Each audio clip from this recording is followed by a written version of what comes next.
தமிழ்நாட்டுக்கும் கேரளாவுக்கும் நடுவில் தான் பார்த்தீங்கன்னா இந்த மேற்கு தொடர்ச்சி மலை இருக்குது. இந்த மேற்கு தொடர்ச்சி மலையை தாண்டி தான் பார்த்தீங்கன்னா நம்மளால கேரளாவே போக முடியும். நம்ம தமிழ்நாட்டில் மொத்தம் 3 மவுண்டைன் பாசஸ் இருக்குது. ஒவ்வொன்றா பார்ப்போம். ஃபர்ஸ்ட் பார்த்தீங்கன்னா மவுண்டைன் பாசஸ்னா என்னன்னு தெரிஞ்சுப்போம். தமிழில் பார்த்தீங்கன்னா மலை கணவாய்ன்னு சொல்லுவாங்க. 2 மலைகளுக்கு நடுவில் அதோட தாழ்வு பகுதியில் உருவாகக்கூடிய இந்த பாதையை தான் பார்த்தீங்கன்னா நம்ம மவுண்டைன் பாஸ்ன்னு சொல்லுவோம். ஸோ நம்ம தமிழ்நாட்டில் இருக்கக்கூடிய 3மே பார்த்தீங்கன்னா நேச்சுரலாக உருவான மவுண்டைன் பாசஸ்.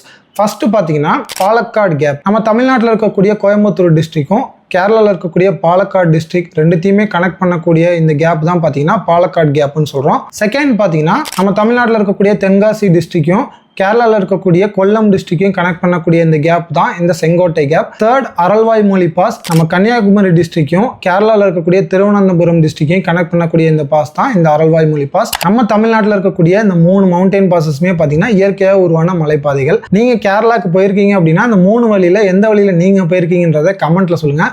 அண்ட் இந்த வீடியோ உங்களுக்கு இன்ஃபர்மேட்டிவாக இருந்துச்சு அப்படின்னா மறக்காம சேனலை ஃபாலோ பண்ணிக்கோங்க. இதே மாதிரி நிறைய வீடியோஸை சந்திப்போம்.